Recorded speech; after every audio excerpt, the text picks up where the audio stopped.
Kita tunggu lagi kan.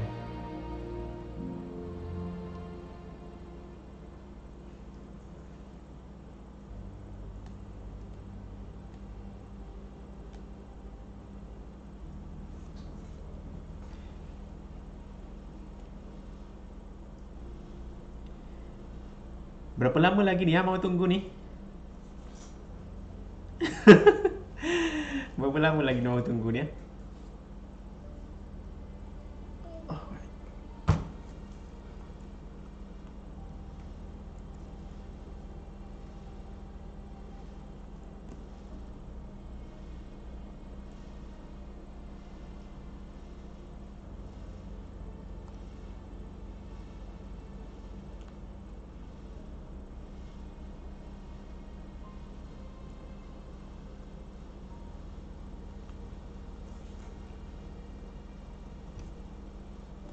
Yang dulu pun belum habis bincang kan yang dulu.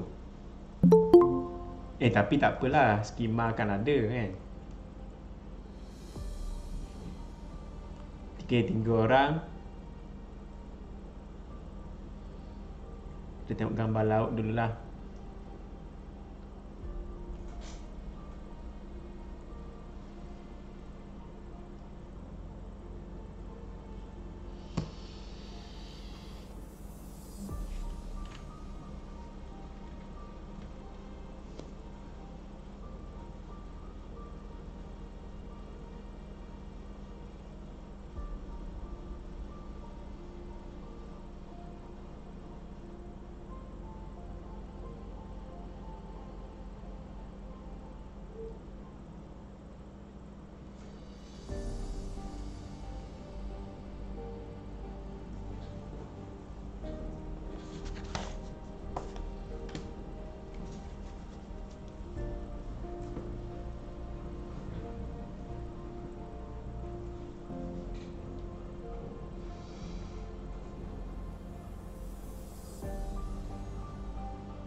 Okey, boleh teruskan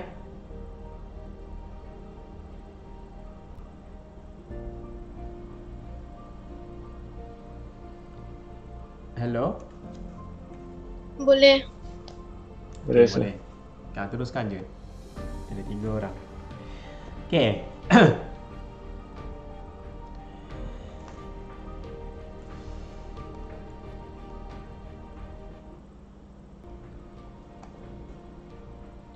Okey, soalan yang ke-9. Okey, ini kita sudah buat di makmal lah hari tu. Kalau kamu ingat. Tadi pun ada video di grup tu kumpulan kamu lah tu Pezik Okey.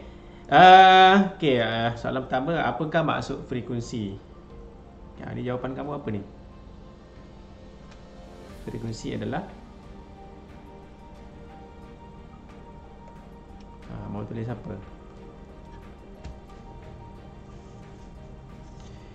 Frekuensi adalah apa? Siapa ingat? Kamu kena ingat satu lagi, jangan keliru dengan tempo. Kalau frekuensi macam mana? Frekuensi adalah sama dengan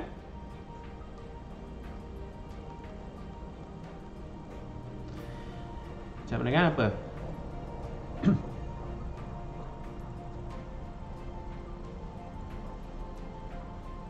Saya bilang je, cikgu, saya tidak tahu lah betul ke tidak. Cakap je. Ya.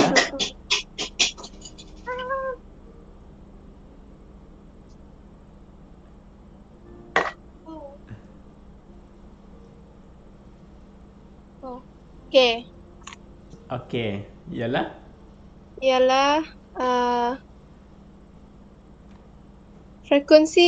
frekuensi bagi suatu sistem bergetar tanpa sebarang daya luar bertindak ke atasnya. Frekuensi ialah frekuensi suatu sistem bergetar tanpa daya luar Ya. Tanpa daya luar yang bertindak ke atasnya. Betul ke tu? Yang lain? Itu adalah frekuensi asli. Jangan keliru kalau dia tanya frekuensi frekuensi asli. Ni dah dalam tingkatan 4 dulu kamu belajar. Dalam tajuk resonance tu ada perkataan frekuensi asli. Kalau frekuensi asli yang kamu cakap tadi tu betul lah. Kalau frekuensi saja apa? Frekuensi ialah apa rumus dia? Siapa ingat rumus dia? F frekuensi adalah 1 per apa? T. Inilah dia punya yang dia mahu ni. Jadi F sama dengan 1 per T. Jadi apa maksud dia? 1 per T maksud dia bilangan. Maksudnya frekuensi ialah bilangan ayunan lengkap. Bilangan ayunan lengkap sesaat ataupun dalam masa 1 saat. Ni per T ni maksudnya per second lah ni. Yang di bawah. Di bawah ni tak nampak pula saya punya pointer ni. Ni 1 per T maksudnya bilangan ayunan lengkap per saat. Per saat. Per masa. Ini T tempoh. Jadi ni definisi dia. Ni kena ingat lah. Boleh? Yang lain boleh? Senang lah ni. Boleh kot ingat? Boleh. Okay, kalau saya tanya kamu, apakah maksud tempoh? Macam mana mau jawab? Sebab dia frekuensi dengan tempoh ni benda yang hampir sama, tapi dia lain lah, dia tak betul-betul sama. Jadi macam ni kita mau jawab. Kalau saya tanya apakah maksud tempoh? Tempoh adalah apa? Tempoh adalah masa untuk apa? Masa yang diambil untuk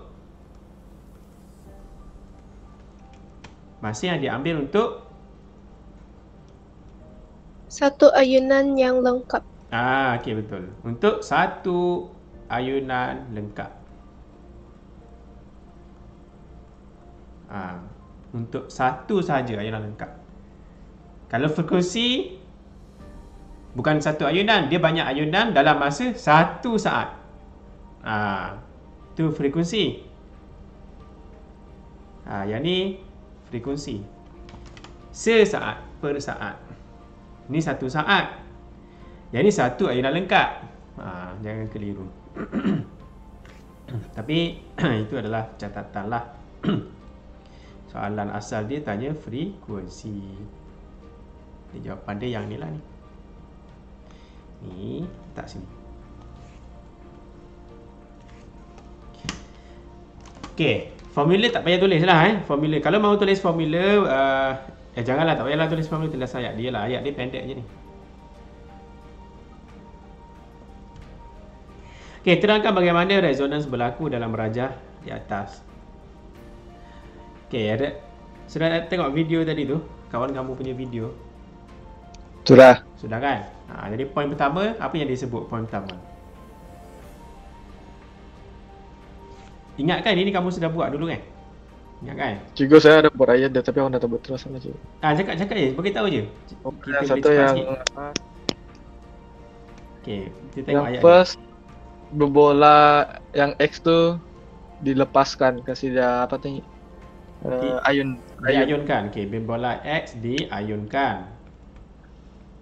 Saya tulis dulu ni, tak pasti dia punya point dekat mana tapi betul lah step dia ni. Berbola X diayunkan. Okay. Lepas tu ayat kedua saya aku jawab, kuasa akan dibebas melalui yang benang tu. Okay. Perkataan kuasa tu jangan guna. Okay, kita guna tenaga. Jadi apabila X diayunkan, bila X berayun, maka yang lain kan akan turut berayun kan, betul? Ya. Kan, jadi itu point dia. Itulah point dia. Jadi berbola X diayunkan. Okay, yang kedua dia guna perkataan berbola ke apa? Berbola ke? Ke dia guna bola? Bandul. Okay, dia guna bandul. Okay, dia guna bandul. Jadi saya guna perkataan bandul. Jadi di sini bandul. Jadi apabila bandul X sudah diayunkan, apa yang berlaku? Semua bandul lain Kan? berayun. Itu baru poin pertama sebenarnya. Semua bandul lain berayun. Dapat sudah satu situ. Okey. Kenapa yang lain berayun? Apa yang menyebabkan yang lain tu berayun? Mesti ada sesuatu yang dipindahkan kan? Apa yang dipindahkan daripada X tu? Tenaga. Okey, bagus. Jadi markah ketiga mesti berkaitan dengan tenaga, maka tulis itu tenaga dipindahkan. Okey, tenaga dipindahkan.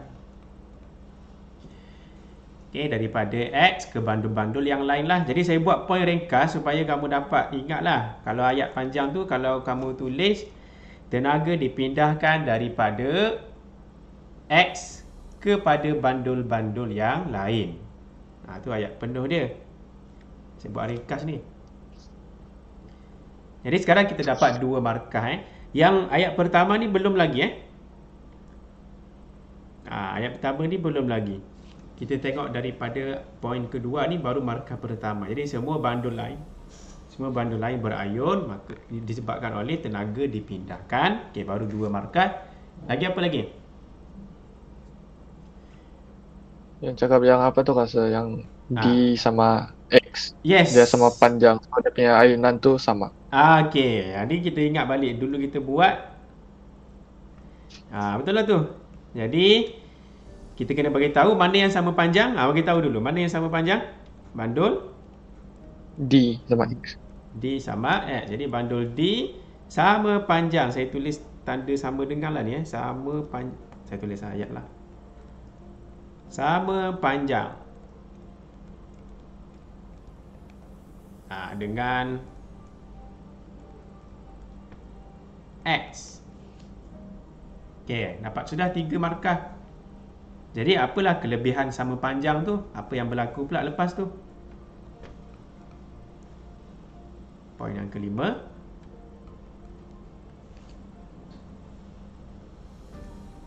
Bila sama panjang maksudnya frekuensi kedua-dua ayunan itu samalah kan? Tali dia sama panjang. Jadi hari tu kamu buat dia sama berayun sama, boleh kata sama apa tu? Sama frekuensi lah, sama getaran dia. Jadi kamu boleh buat poin kelima frekuensi. Okey, frekuensi getaran ataupun ayunan. Okey, frekuensi ayunan bandul X dan D ataupun D dan X adalah sama. Okey, jadi bila frekuensi sama, maksudnya bandul D. Okey, bandul D. Okey, tadi dia sama panjang. Bila sama panjang, frekuensi dia sama. Bila frekuensi dia sama, maksudnya bandul D akan berayun dengan amplitude yang apa? Maksimum.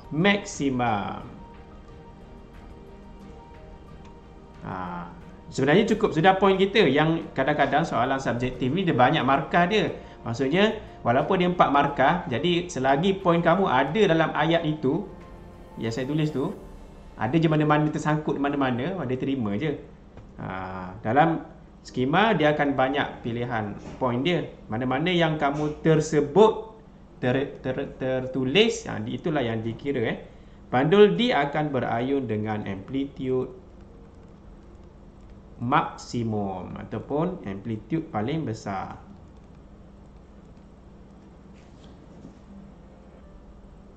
Okey.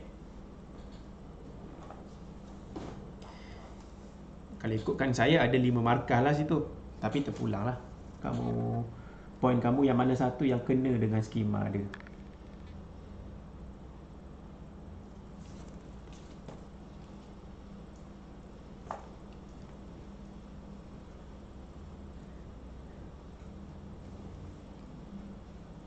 Okey, jadi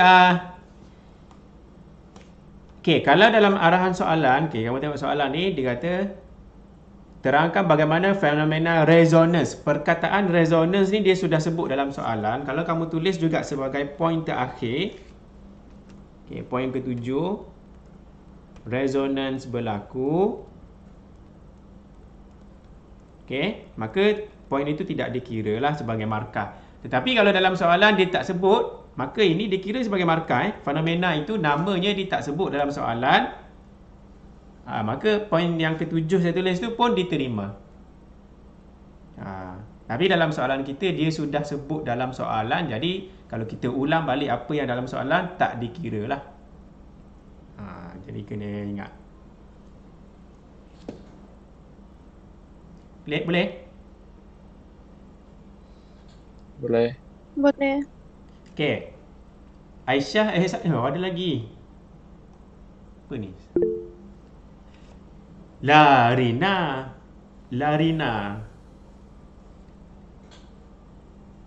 Nama baru. Liana pun ada. Okey, Liana boleh. Okey, habis cerita pasal yang 4 markah. Itulah kalau kertas 2, bahagian B, bahagian B, soalan pertama memang 1 markah. Standard dia lah. Definisi. Soalan kedua yang B ni, soalan A tu memang 1 markah. Soalan B tu memang biasanya 4 markah, penerangan.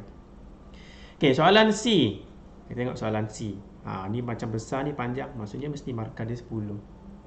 Okey, jadi kita tengok soalan C. Paling sesuai, yang manakah sistem radar yang paling sesuai untuk menentukan kedudukan kapal terbang? Ambillah kamu punya pensel, kamu highlightkan benda ni.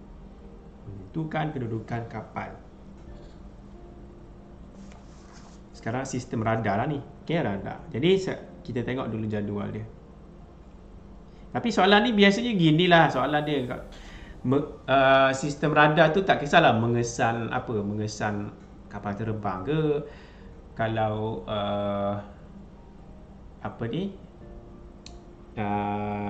yang tentang haiwan-haiwan ni macam National Geography tu, mengesan kumpulan burung ke, mengesan apa-apalah yang pakai radar tu, biasa beginilah soalan dia. Dia akan ada satu sistem radar yang ada piring parabola tu. Macam tu. Inilah. Ini moden sudah ni piring parabola yang biasa yang tu kamu nampak yang bentuk macam cermin cekung tu. Yang macam Astro. Astro punya cermin. Tapi yang ni yang macam moden sikit lah. Okey, bonus. Jadi pilihan kita akan tengok. Sekarang ni soalan memilih mana yang paling sesuai. Jadi jawapan akhir dia mesti ada pilihan kita mana antara P, Q, R, S, kita kena sebut paling akhir. Jadi kita tengok aspek yang pertama, diameter piring. Okey, ada komen, diameter piring kena besar ke kecil ke? Besar. Jangan sebut nombor ini jangan tulis nombor. Ni ramai yang dalam trial yang saya semak tadi tu, ramai yang ada tulis nombor. Okey, jadi kita prefer diameter piring yang besar.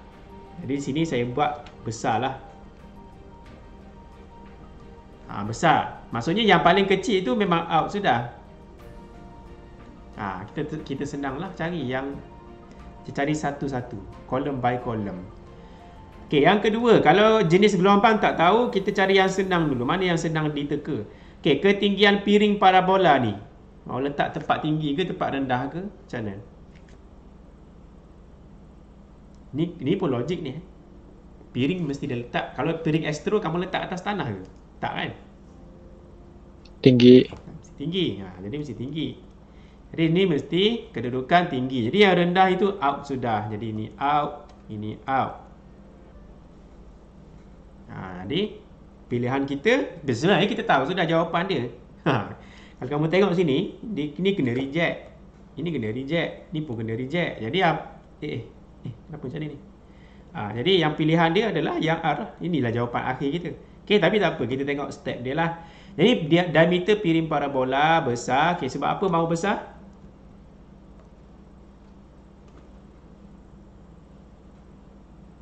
Mana tu, Sir? Ni diameter piring parabola ni. Maksudnya piring tu kenapa kena besar? Sebab aku tulis mempunyai permukaan yang luas untuk menerima apa tu gelombang. Okey, betul lah. Jadi betul. Jadi kalau besar maksudnya dia boleh menerima banyak gelombang ataupun menerima banyak isyarat, banyak gelombang isyarat, signal wave. Banyak gelombang isyarat gelombang, sorry. Jadi boleh menerima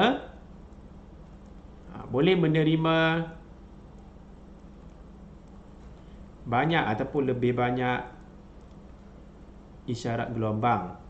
Lebih banyak isyarat gelombang. Okey. Okey, yang tinggi tadi apa sebab dia? Yang tinggi dia tidak dilindungi oleh apa tu macam bangunan tinggi. Betul lah. Okey, tidak dihalang lah ataupun tidak tertutup ataupun tidak dihalang lah. Tidak dihalang oleh pokok ke ataupun bangunan ke. Bolehlah tulis sini oleh bangunan ke ataupun objek ke ataupun pokok ke, macam tu bolehlah. Okey, benda-benda yang logik lah. Okey, yang ini jenis gelombang. Okey, jenis gelombang kita kena tengok pilihan dia radio dengan mikro. Kita tahu sudah jawapan dia memang mikro ni sebab pilihan kita memang R je yang tinggal. Dia kenapa mahu pilih mikro? Sebab apa kena pilih gelombang mikro? Saya buat tanda segi 4 tarik ke bawah sini. Apa kelebihan mikro berbanding dengan radio dalam spektrum elektromagnet? Mikro dengan radio, apa kelebihan dia? Cuba kamu tengok spektrum. Tahu spektrum elektromagnet? Saya try Google sekejap. Kamulah Google. Cuba Google spektrum elektromagnet. Tengok gelombang mikro dengan radio tu, mana satu dia punya frekuensi lebih tinggi?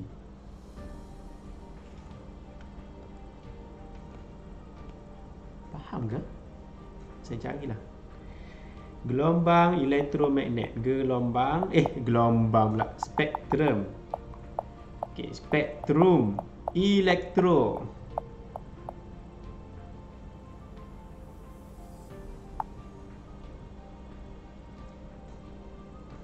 Kita cari yang lebih clear lah gambar dia.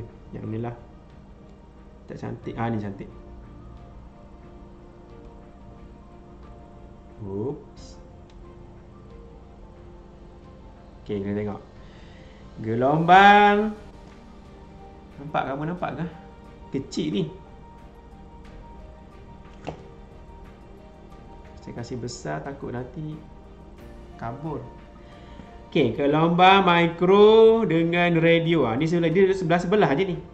Okey, kamu tengok frekuensi dia semakin ke kanan ni semakin bertambah. Jadi antara radio dengan mikro frekuensinya lebih tinggi.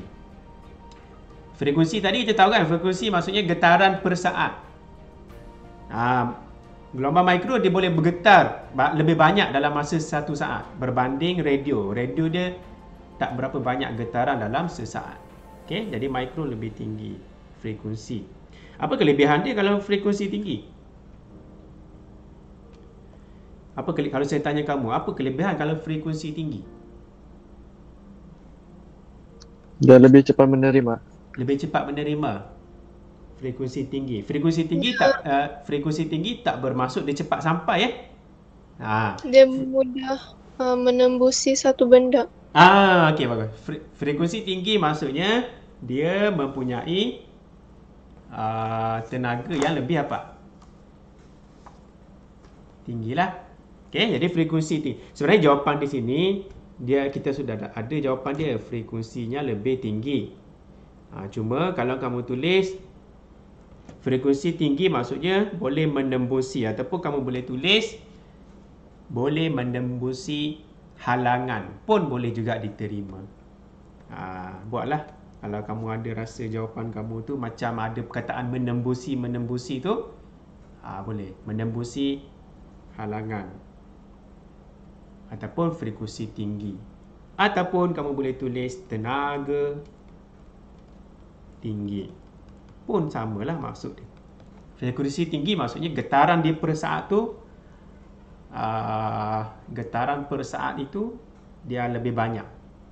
Bukan dia cepat sampai, getaran dia tu, getaran untuk sampai, getaran untuk isyarat tu sampai tu getaran dia. Kalau macam ni gelombang melintang lah, getaran dia tu adalah lebih banyak getaran dia. Frekuensi adalah berkaitan getaran, berapa getaran dalam satu saat. Okey, jadi bila frekuensi tinggi maka tenaga tinggilah, ataupun kamu boleh tulis boleh menembusi halangan yang ada di hadapan dengan mudah ke. Okey. Okey, habis mikro. Yang ke aspek yang ke di tengah ni.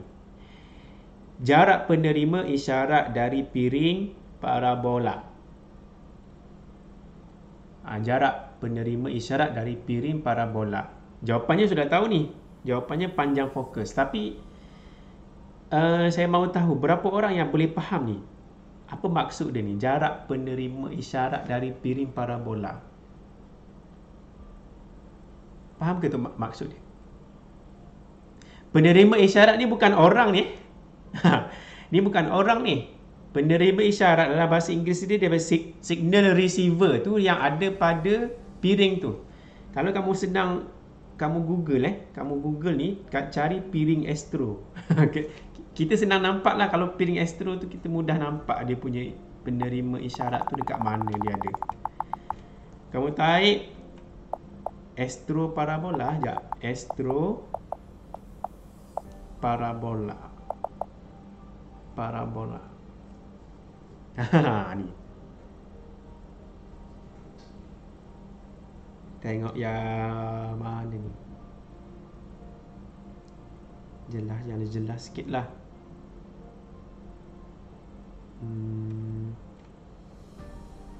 Mana je kan? Ni lah. Yang kecil pula. Ni. Ni. Okay, ni adalah piring Astro. Penerima isyarat, signal receiver tu ini ni ni. Kalau kamu perasan dia ada satu palang tu yang begini. Ini signal receiver tu ini. Jadi maksud dia, kalau saya copy gambar ni, saya conteng di sini.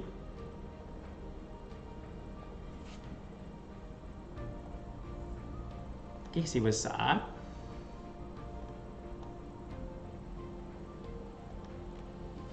Okey. Ini di rumah kamu lah. Astro ni, piring dia ni. Kalau kita mahu, kalau isyarat datang untuk sampaikan channel Astro lah kan. Bila sampai, ini piring ni kalau kamu perasan dia bentuk piring tu, parabola kan.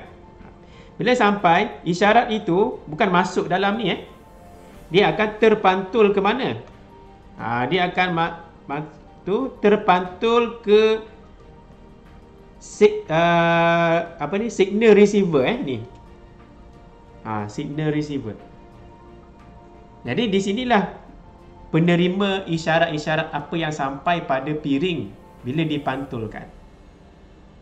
Kalau pandangan tepi dia macam ni lah. Ni piring. Kalau daripada tepi macam cermin cekung tu. Kalau ada gelombang datang ni, dia akan terpantulkan pada satu titik fokus. Kalau ada gelombang yang sangat jauh, kalau Astro tu gelombang dia sangat jauh lah dari sumber dia tu, sangat jauh, maka gelombang itu akan seolah-olah paralel, selari. Bila sampai dekat parabola tu, dia akan terpantul pada satu titik. Nama titik itu adalah titik fokus. Sebab tu kamu belajar dalam cermin dia ada simbol F. Satu lagi dia ada simbol C. C adalah center of curvature. Center maksudnya kalau cermin ni, cermin tu asal dia satu bulatan. Ni.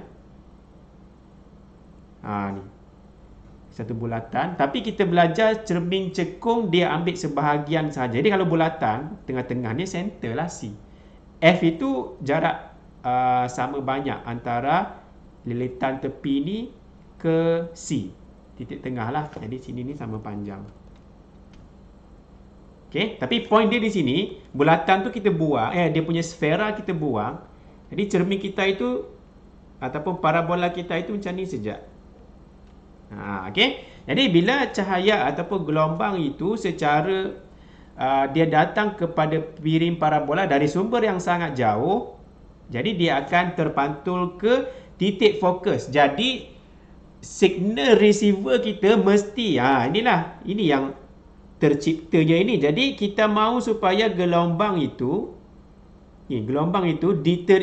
tempat dia terpantul itu kita mahu pasang kita punya detektor yang dipanggil receiver. Inilah receiver ni. Receiver. Jadi sebab itulah engineer dia bina satu, dia ambil ada besi lah untuk sambung supaya ada satu dapat menangkap gelombang yang sampai tu. Macam tu. Inilah dia panggil sebagai receiver.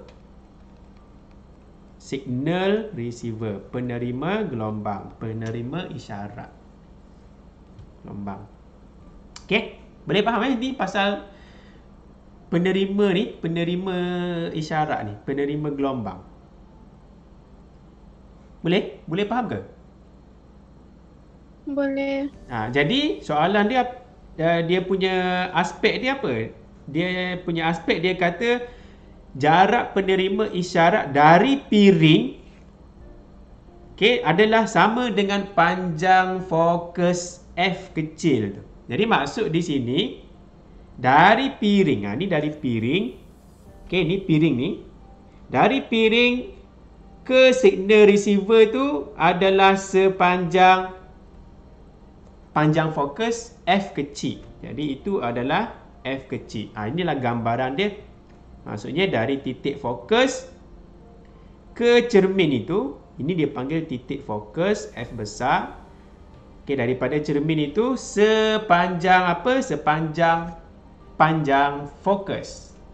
Iaitu simbolnya F. Jadi mesti dipasang sepanjang inilah daripada titik fokus. Jadi ini dia panggil panjang fokus.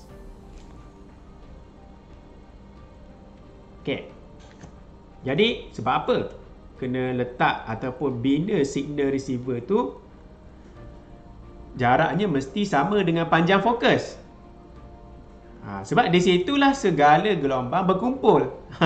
Kan? Jadi di situlah segala gelombang berkumpul. Semua gelombang dia akan berfokus pada sini. Sebab tu namanya titik fokus, panjang fokus. Semua berkumpul di sini. Whatever dari mana pun gelombang bila terpantul, dia akan semua pergi ke fokus. Ini kita ulang kaji lah ni dalam bab yang ke-6 tingkatan 4 kamu dulu. Yang kamu bentang dulu ni. Jadi itulah tujuan dia supaya supaya gelombang ataupun saya tulis sini supaya bila semua gelombang dapat berfokus pada satu tempat, maksudnya gelombang yang kita dapat tu jelas dan tepat. Jadi supaya isyarat gelombang adalah jelas. Adalah jelas dan tepatlah.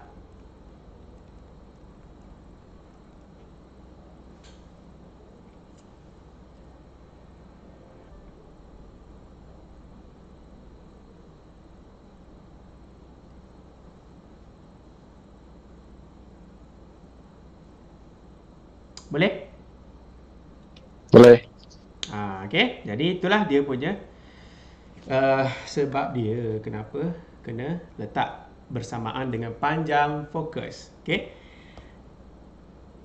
Ada soalan yang lain? Tim ada mahu dibedah siasat ni? Apa-apa yang kamu tak faham ni? Boleh. Tiada Okey. Ya. Tim dia okey tu. Trial hari tu testing je kan tim. Nanti kamu ni kan. Okey, yang ke last kali. Sekejap. Belum habis. Okey, jadi kita sudah dapat pilihan kita tadi R. Jadi jawapan akhir dia, kena pilih mana yang sesuai kan. Jadi kata kaji, lepas tu pilih mana yang sesuai ni. Tentukan sistem radar yang paling sesuai. Jadi jawapan sesuainya adalah sistem radar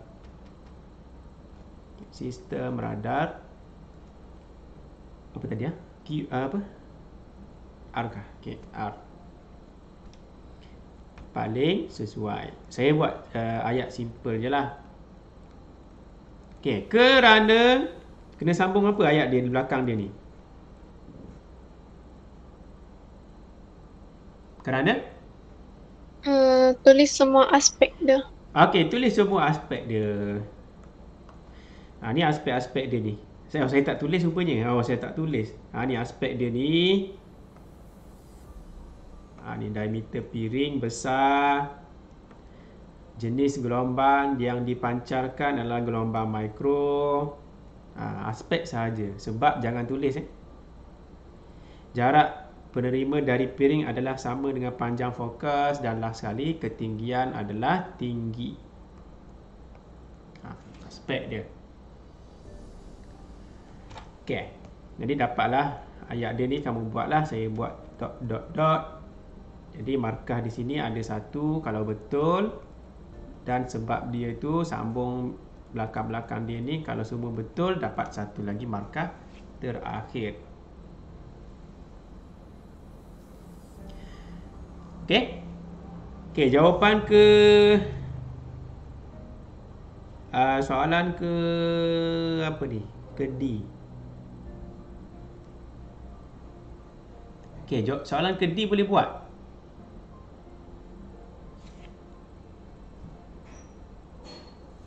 Jawapan dia 90 kan? Jawapannya 90. Ada yang orang lain dapat 90? Okey, berapa orang tak dapat 90? Untuk soalan D1 D1. 90 calling. Ada yang tak dapat 90? Tak tahu apa yang berlaku. Sekarang kita di soalan D1 Dapat, alhamdulillah. Ada yang tak dapat? Kalau tak dapat, angkat tangan. Kalau tak dapat 90 meter. Jawapannya 90 meter.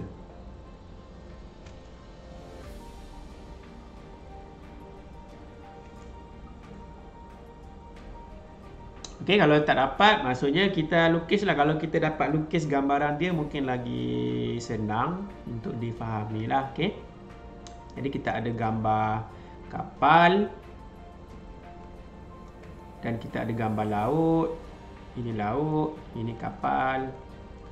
Lepas tu di dasar laut tu dia kata gelombang ultrasonik dipancarkan, dipancarkan dari kapal ke dasar laut. Dipancarkan di dasar laut di bawah ni lah. Dipancarkan, ini dasar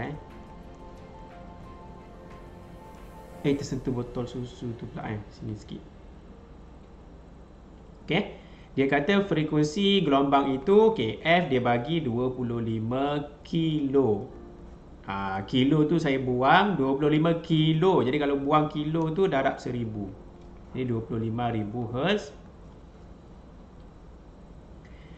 Laju dia bagi tahu sudah. Laju dia V iaitu 1500 meter per saat. Itu laju dia dibagi.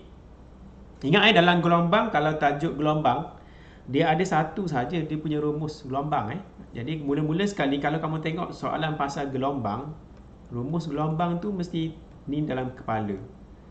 Ni. Rumus ni mesti ada dalam kepala, siap-siap lah. Dalam rumus dia ada bagi ni kalau tak silap saya. Sebelum apa-apa kamu jawab tu, tengok soalan gelombang ada laju, ada frekuensi. Itulah dalam kepala kamu ni. Jadi sekarang ni soalan tu minta apa ni sebenarnya? Ada dia bagi lagi maklumat tambahan. Dia kata alat pengesan pada kapal menerima gema 0.12 saat selepas dipancarkan. Maksudnya dia pancarkan, dia pancarkan dan dia balik-balik, dipantulkan balik. Gema tu maksudnya dipantulkan balik. Perjalanan dia pergi dan balik, masa dia adalah 0.12. Jadi 0.12 tu perjalanan dia 2 hala. Pergi dan balik. Jadi kalau sehala, kalau saya lah, saya kira siap-siap awal-awal lah 0.12 bahagi 2 lah. Kita mahu satu hala je. Buat apa kira pergi balik? Kira sekali je. Okay? Jadi masa, sebab apa kita kira masa? Sebab kita mahu kira nanti dia tanya kedalaman. Kedalaman kan kita kira sekali je. Kalau kita kira kedalaman, mana ada orang kira pergi dan balik? Menyelam lepas tu timbul balik. Itulah kedalaman. Bukan. Kedalaman dia pergi sekali je. Satu jalan kan. Okay, jadi kita bagi 2. 0.6 saat Okay, tu masa dia Jadi saya padam yang pergi dan balik. Saya tulis pergi sahaja. 0.6 saat. Okay, jadi sekarang ni kedalaman. Okay, sekarang ni kita ada laju. Okay, laju gelombang ada. Kita ada masa. Kita ingat balik tingkatan 4. Ada laju, ada masa. Kamu boleh cari jarak ataupun kamu boleh cari dia punya sesaran. Jadi kamu ingat tingkatan 4. Sebenarnya tingkatan 2 kamu belajar sudah ni. Laju adalah jarak bagi masa kan. Tapi dalam fizik, hal laju adalah sesaran bahagi dengan masa. Okay, sesaran bahagi dengan masa. Jadi sesaran tu yang kita mahu cari. S kita mahu cari apa kan. Okay, time, masa dia kita sudah bagi 2 tadi. 0.6. Okay, 0.6 tadi tu sudah bagi 2. Jadi V laju dia, ambil lah dia punya nilai dia tadi tu, sumbat masuk sini. 1500. Jadi tugas kita mau hampir selesai.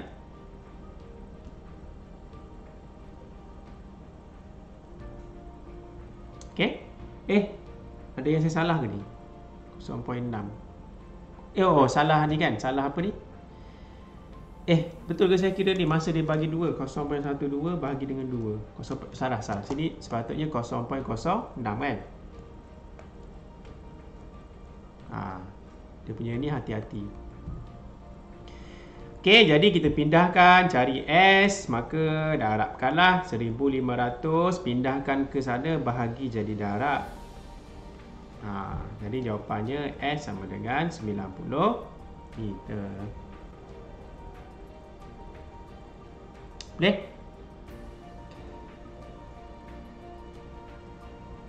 Boleh. Okay, konsep dia sangat mudah kalau tapi kamu kena alert dengan soalan. Dia kata pergi dan balik. Maksudnya dia kata alat pengesan menerima gema. Maksudnya dihantar dulu signal, lepas tu dia bergema, patah balik. Masa dia adalah 0.12. Jadi kalau satu hala sahaja, satu jalan sahaja, bagi 2 lah masa tu.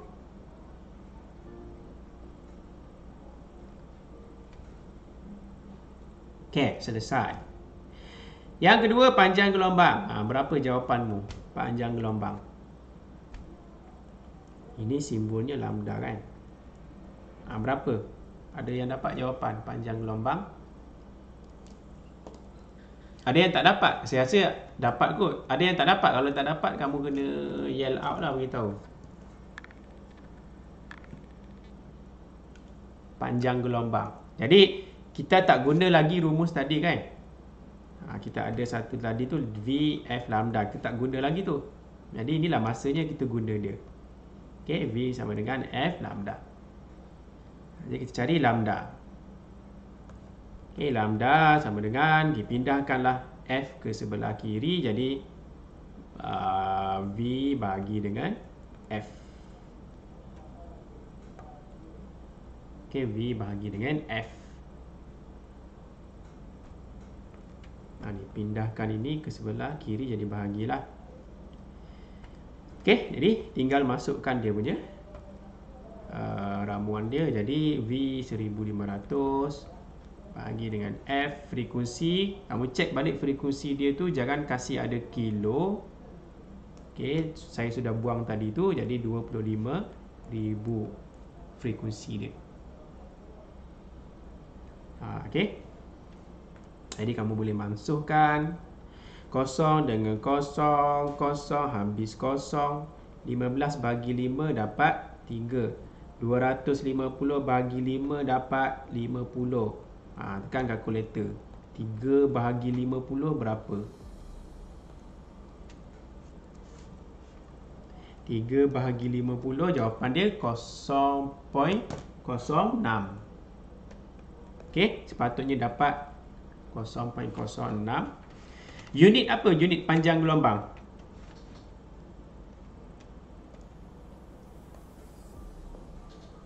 Unit bagi panjang gelombang adalah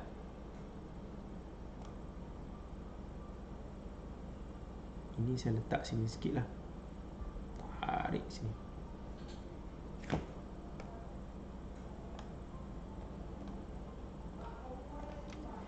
Panjang, nama pun panjang kan. Jadi panjang unit dia adalah meter. Okey, meter. Unit dia adalah meter.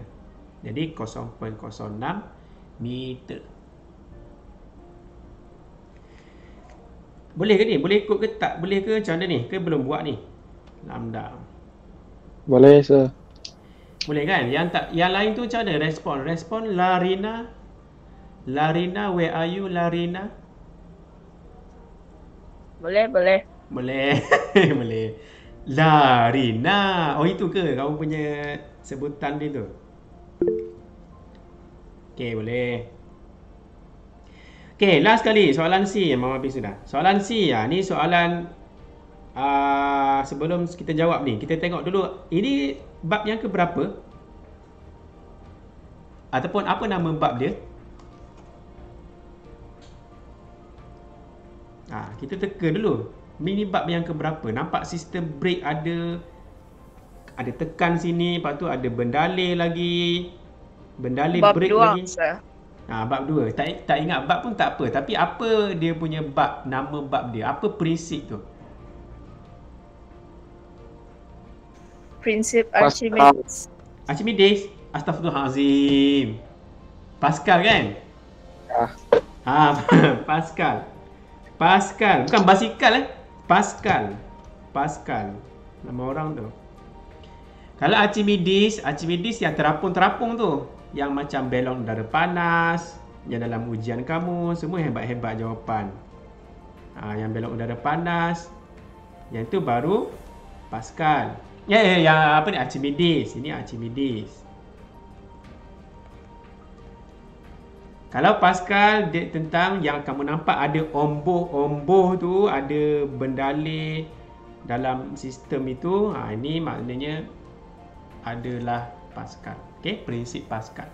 Okey, tengok soalan dia. Tapi dia tak tanyalah. Dia suruh kira je ni. Okey, hitungkan tenaga yang dipindahkan ke seluruh bendalih. Hitungkan tekanan yang dipindahkan ke seluruh bendalih. Tekanan adalah huruf P. Pressure. Okey, pressure. Okey, kita ingat rumus bagi tekanan P adalah sama dengan F per A. Betul? Kalau terlalu cepat kamu kena ni bagi tahu. Jadi soalan dia, jadi situasi dia sekarang ni, dia pijak kan dalam kereta ni, lah ni. Orang ni pijak brake. Kenapa kereta tu boleh berhenti? Tayar dia boleh berhenti sebab dia tekan brake. Bila dia tekan brake maksudnya dia akan pijak ni, dia akan tolak ni. Ni. Dia akan tolak ni. Macam yang picagari kamu kena vaksin tu, tolak kan? Dia akan tolak tu. Jadi vaksin pula. Dia punya cecair tu akan bergerak lah. Jadi cecair tu bergerak, dia akan memindahkan tekanan itu ke omboh-omboh pada tayar. Ni. Pada omboh tayar depan, ini tayar belakang. Ini tayar belakang. Ada dua kanan, kiri. Kalau kamu punya vaksin tu sebelah je kan? Jarum tu sebelah je. Tapi dalam sistem tayar, dia apa tu? Macam mana? Dia kiri kanan. Dia tolak tayar tu supaya berhenti kiri dan kanan. Dia tekan besi pada ring tayar tu. Okey. Jadi tayar tu boleh berhenti. Dia tolak kiri, dia tolak kanan dan kiri. Ada dua lah. Satu piston, satu sahaja dia punya ombor, tapi dua apa ni? Dua boleh bergerak, dua arah, kiri kanan. Macam tu. Ini tayar belakang. Kalau tayar depan samalah. Tayar depan pun benda yang sama. Tayar depan dia akan bila sampai tekanan tu dipindahkan, dia akan sampai ke sebelah sini, dia tolak dia tolak piring tu, dekat bahagian tayar depan tu, dan yang sebelah kiri, sebelah sana pun sama juga, dia akan tolak. Jadi dua lah membantu untuk memberhentikan piring tu. Okey, ini bahagian tayar lah ni. Dia tolak. Okey, jadi soalan dia tekanan. Tekanan P sama dengan F bagi A. Jadi tekanan itu, inilah bila kita tolak tu, daya dia bagi adalah berapa Newton. Dia bagi daya macam ada kan, berapa Newton dia bagi daya dia. Daya yang dia bagi 50 kan. Jadi dia bagi daya 50 Newton. Orang tu pijak brake tu, dia pijak 50 Newton. Itu adalah F1. F1 adalah 50 Newton. Jadi tekanan dia adalah F bahagi dengan A. Luas dia ada bagi. Ini silinder induk Ini namanya silinder induk. Yang dekat sinilah namanya silinder induk. Yang mula-mula yang besar sekali lah. Maksudnya yang kita dekat dengan kaki kita tu dia panggil silinder induk. Jadi dia bagi luas dia adalah 25. Okey, 25 cm kuasa 2. Maksudnya luas lah tu. Jadi kita kira dulu tekanan yang dia dibagikan oleh ombor di silinder induk. Jadi kita kirakan 50 bahagi dengan ini Newton tadi, bahagi dengan 25 tu dalam apa? cm kuasa 2. Okay, ni kena hati-hati. 50 Newton bahagi dengan 20 cm kuasa 2. Boleh saya buat begini? Kalau kamu buat begini boleh, tapi unit je kamu 25 kan sini. Kamu akan tulis 2.5 Newton cm negatif 2. Macam tu. 2.5 pula. 2. Sorry. Okay. Kalau kamu tulis, kalau mau guna Pascal, apa yang saya kena ubah? Di mana yang saya kena ubah? Ni kena hati-hati Tekanan, kalau biasa kita tahu tekanan unitnya Pascal kan. Tapi kalau kamu tulis macam ni, betul jawapan kamu tepat sekali ni. 2 Newton per centimeter. Per centimeter persegi. Tapi kalau mau guna Pascal, maksudnya saya kena ubah yang awal dia lagi ni. Kepada apa? Di bawah ni saya kena tukar pada unit apa?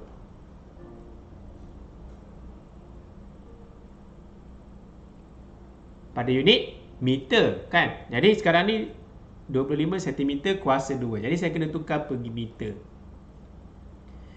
Saya kena tukar pergi meter. Kalau mau buat dalam Pascal, kamu tak mau guna unit ni, tak apa. Tapi masalah nanti kamu kena buat ini, tukar dulu unit dia. Okey, 25 cm kuasa 2. Jadi kalau kamu ingat balik, 25 cm tu kita anggap dia cm yang macam saya buat dulu tu C2M2. Okey, C2M2. Ingat 2 ni maksudnya 2M, C tu pun 2, M tu pun 2. Seolah-olah dia ada kurungan tu. Tapi itu sejarah dia, tapi saya tak buatlah, saya tak cerita detail lah. Okey, jadi C, jadi sini kamu kena buat 25. Kalau kita mau hilangkan tu, kita kena darabkan. Jadi kita kena singkirkan. Jadi singkirkan, kita kena darabkan dengan C adalah 10 kuasa negatif 2. Senti kan? Senti adalah imbuhan untuk 10 negatif 2. Lepas tu di luar ni jangan lupa ada kuasa 2. Dari mana datang kuasa 2 ni? Daripada C kuasa 2. Okey. Daripada C tu sebab dia ada kuasa 2. Kalau C seorang diri, dia adalah 10 kuasa negatif 2. Okay, kalau C kuasa 2 maksudnya 10 negatif 2 kuasakan 2 lagi di luar. Jadi di sini kamu darabkan 10 kuasa negatif 4 lah. Jadi di sini 25 darab dengan 10 kuasa negatif 4 meter kuasa 2. Okey, sekarang dalam meter kuasa 2 sudah. Jadi kalau kamu mahu guna dalam unit Pascal, pastikan di bawah itu dia akan jadi, kalau saya tulis balik, P sama dengan F per A. Okey, saya akan tulis 50 bahagi dengan, saya akan tulis itu 25 darab 10 kuasa negatif 4 tu. Macam tu. Bila kamu kira ni, barulah dalam Pascal, baru boleh tulis Pascal. Adalah jawapan dia tu. Okey. Kalau mahu buat dalam Pascal. Kalau tak mahu buat Pascal tak apa, tapi kamu kekalkan dia punya ni, buat macam ni lah. Cuma unit dia tu janganlah pula salah. Maksudnya sebab itu saya biasa tulis macam ni. Kalau atas ni tulis Newton sebab ada unit dia Newton, bawah ada cm2. Jadi unit akhir dia senang kita tengok, ada N, ada cm2. Jadi cm negatif 2 di sini kita naikkan jadi negatif 2 lah. Okey, naik ke atas jadi negatif 2. Jadi N lah. Okey. Jadi N cm negatif 2 itu adalah unit bagi tekanan dalam unit N cm negatif 2.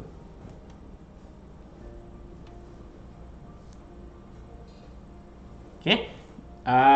Soalan ni okey ke? Nombor 1 tadi okey, yang ni. Tekanan yang dipindahkan ke seluruh brake. Inilah tekanan dia.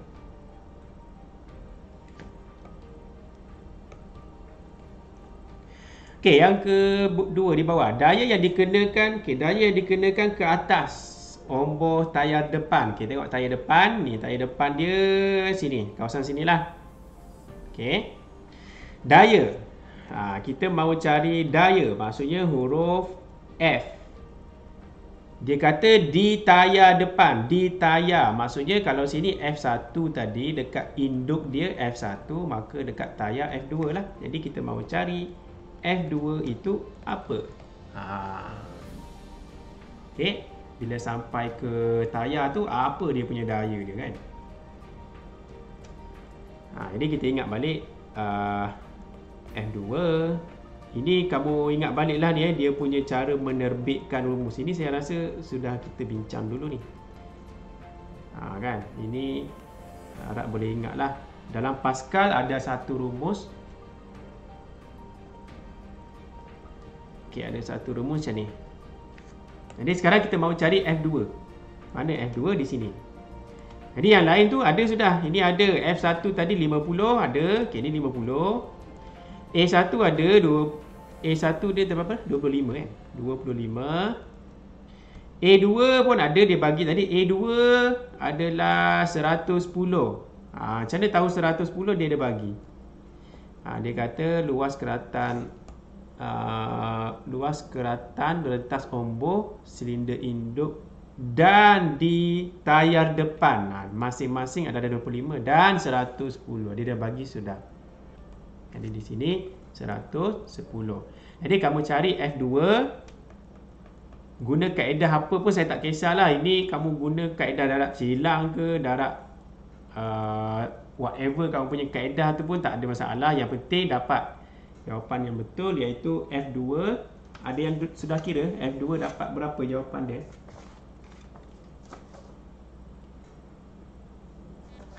Kalau kamu guna darab silang tak ada masalah.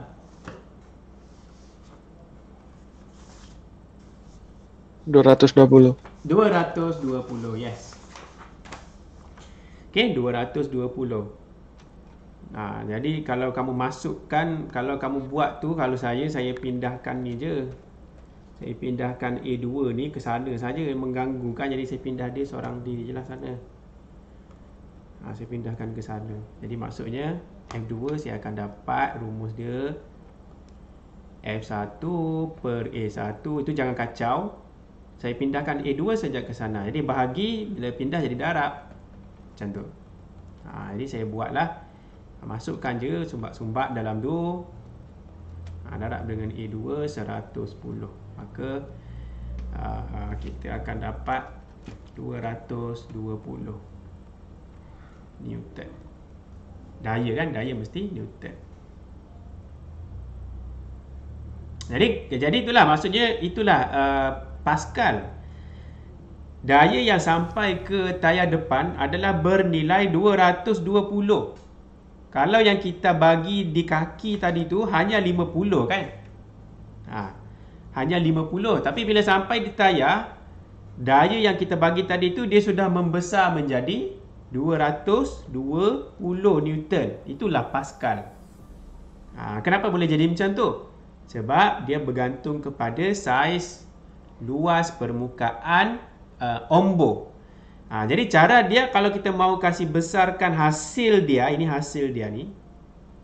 Cara dia adalah kita guna silinder induk yang kecil, luas permukaan yang kecil, dan kita guna silinder dekat dengan tayar depan ataupun tayar belakang tu, dia punya ombo yang mempunyai luas permukaan yang lebih besar. Tadi kan ini 110 kan, yang di sini tadi 25 saja luas dia.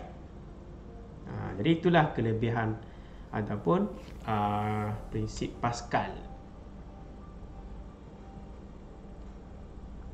Daya yang kecil boleh menghentikan kenderaan.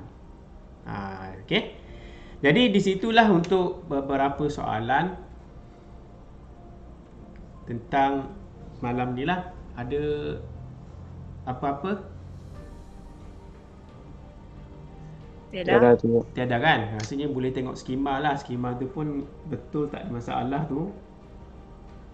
Cuma yang tadi tu yang ni.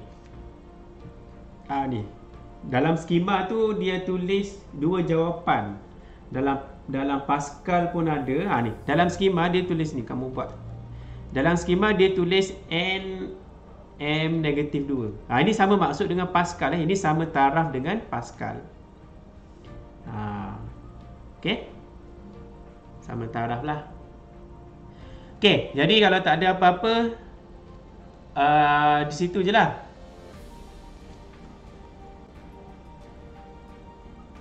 Okey, boleh Jadi kalau tak ada apa-apa, di situ saja kita berhenti.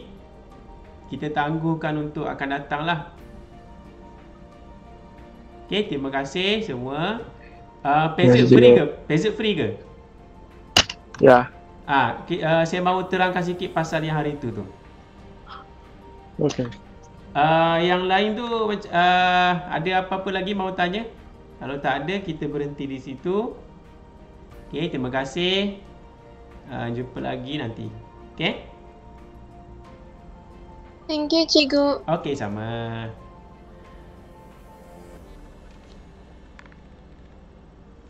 Okey, yang kamu tanya hari tu kasih besar dululah. Okey, sama-sama.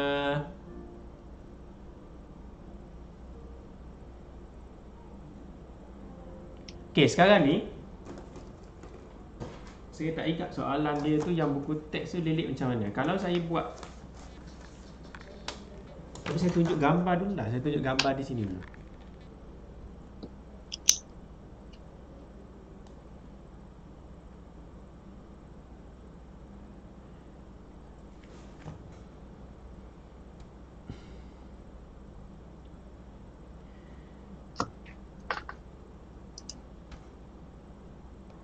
Ni gambar ni.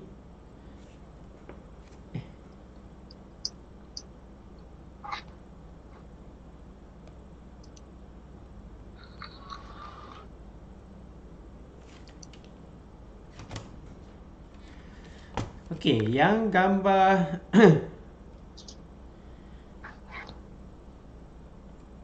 okey, ni Okey, ni dawai dia di depan Ni di depan. Bila saya galvanometer tu dia berada, kalau saya lukis ni, galvanometer tu sambung sini lah. G. Lepas tu sambung balik masuk ke sebelah sana tu. Tapi yang penting tu dia punya yang ni di depan ni. Dia punya apa tu? Dia punya lilitan dia tu, dia punya lilitan tu di depan, dia keluar di depan, dia masuk ke galvanometer. Kalau yang ini dawainya tu dia punya lilitan tu kat belakang dia punya dawai tu. Ni kalau saya sambung lukisan dia, dia masuk ke dia akan bersambung dengan galvanometer dan masuk ke sebelah sini. Macam tu. Oh, maksudnya cikgu tengok yang mana yang di depan ke cikgu?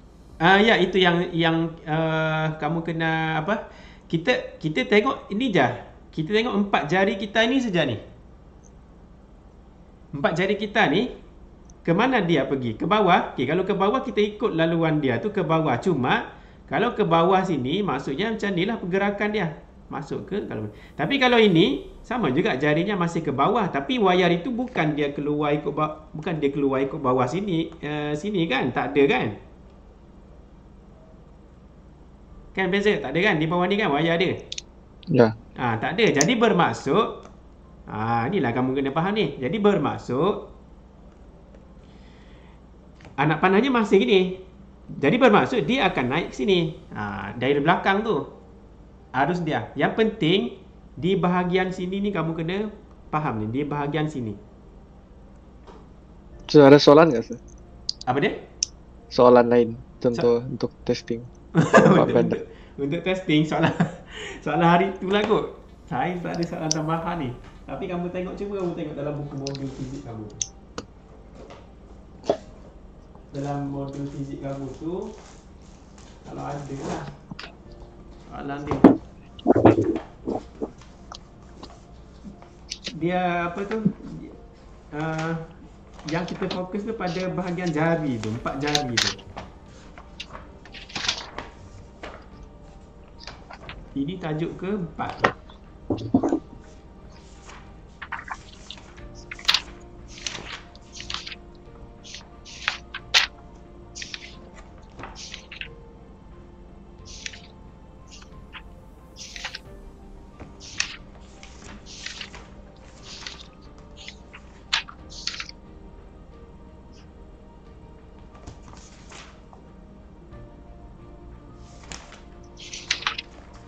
Saya tengok dalam ni. Saya tengok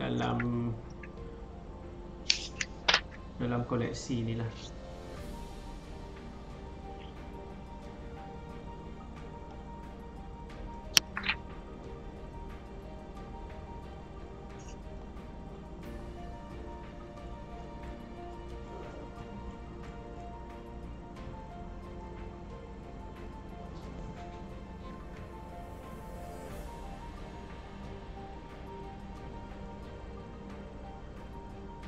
Okey, cuba tengok tak nampak pula situ.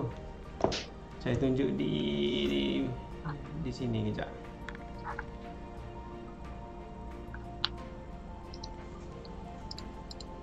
Okey, cuba kamu try